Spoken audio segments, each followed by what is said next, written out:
নমস্কার বন্ধুরা, আমার রান্না বান্না চ্যানেলে তোমাদের সকলকে স্বাগত জানাই। আজ আমি ছোলা আর নারকেল দিয়ে নিরামিষভাবে আলু কুমড়োর একটি তরকারি বানাবো।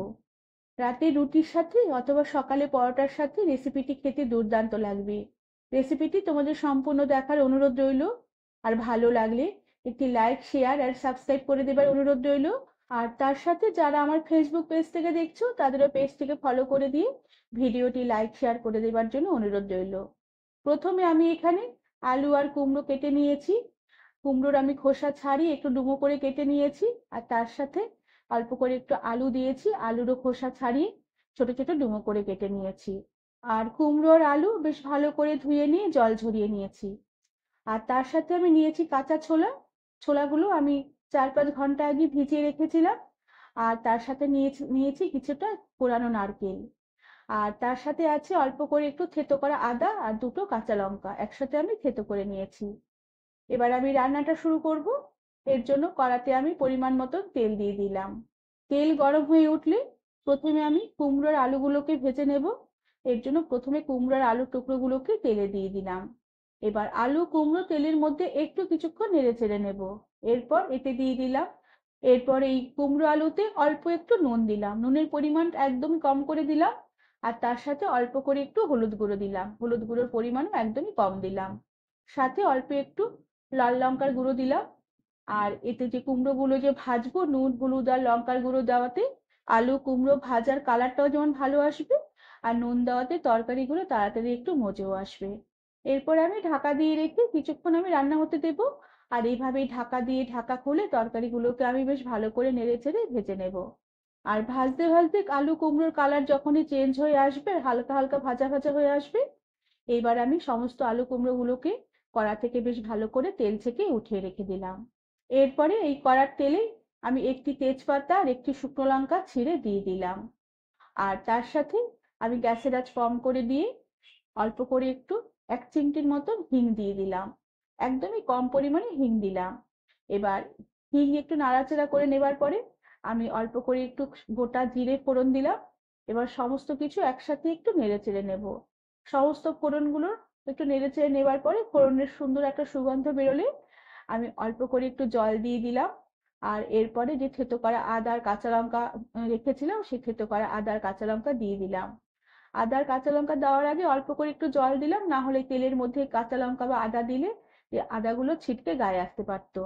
এরপর এতে অল্প করে একটু ধনের গুঁড়ো দিলাম আর অল্প করে একটু জিরের গুঁড়ো দিলাম। সাথে পরিমাণ মতো নুন দিলাম আর পরিমাণ মতো হলুদ গুঁড়ো দিলাম। আর যে ছোলা যে ভিজিয়ে রেখেছিলাম সেই ভেজানো ছোলাগুলোকে দিয়ে দিলাম। এবারে সমস্ত মশলাগুলোকে বেশ ভালো করে নেড়ে চেড়ে কিছুক্ষণ কষিয়ে নেব, যতক্ষণ না মশলার জল শুকিয়ে গিয়ে মশলা থেকে বেশ ভালোভাবে তেল সেপারেট হয়ে আসে। কিছুক্ষণ মশলাগুলোকে নেড়ে চেড়ে কষিয়ে নেবার পরে মশলা থেকে বেশ ভালোভাবে তেল সেপারেট হয়ে আসতে শুরু করলে আমি এবার কোরানো নারকেলগুলোকে মশলাতে দিয়ে দিলাম।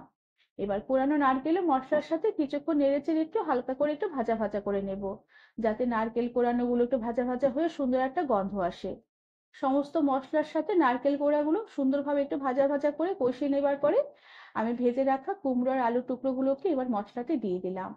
এবার কুমড়ো আলু মশলার সাথে আবারও কিছুক্ষণ নেড়ে চেড়ে আবারও একটু কষিয়ে নেব।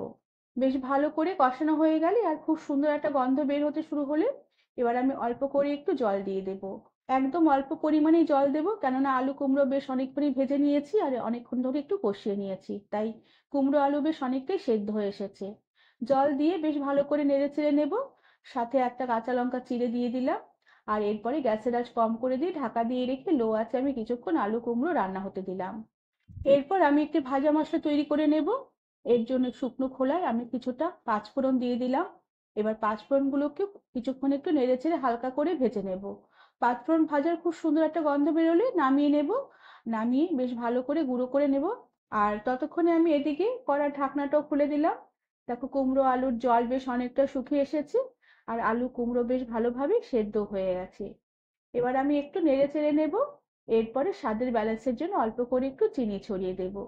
চিনি এখানে একটু দিতেই হবে, তাহলে স্বাদের ব্যালেন্স আসবে, খেতেও বেশ ভালো লাগবে, যেহেতু কুমড়ো একটি জলীয় সবজি।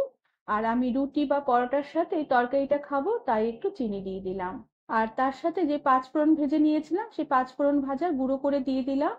এবার সবকিছু বেশ ভালো করে নেড়েচেড়ে মিশিয়ে নেব। আর আরো একটু ঢাকা দিয়ে আমি রান্না হতে দেবো। যেটুকু জল জল ভাব আছে সেই জল জল ভাবটাও এতে শুকিয়ে যাবে। কিছুক্ষণ ঢাকা দিয়ে রেখে দেওয়ার পরে ঢাকনা খুলে দিলাম। এবার বেশ ভালো করে নেড়েচেড়ে মিশিয়ে নিয়ে আমি গ্যাসের আঁচ বন্ধ করে দিলাম। বন্ধুরা, আমার আজকের এই ছোলা নারকেল দিয়ে নিরামিষে আলু কুমড়ার রেসিপিটি আশা করি তোমাদের ভালো লেগেছে। রাতে রুটির সাথে বা সকালের পরোটার সাথে তোমরা সহজেই বানিয়ে ফেলতে পারবে। রেসিপিটি তোমাদের ভালো লাগলে একটি লাইক, শেয়ার আর সাবস্ক্রাইব করে দেবার অনুরোধ রইল। তার সাথে পাশে থাকা বেল আইকনটি প্রেস করে দেবে, যাতে আমার সব নতুন ভিডিও নোটিফিকেশন সবার আগে তোমাদের কাছে পৌঁছে যাবে। আজ তাহলে আসি, পরে আবার একটি নতুন রেসিপি নিয়ে দেখা হবে। ধন্যবাদ বন্ধুরা।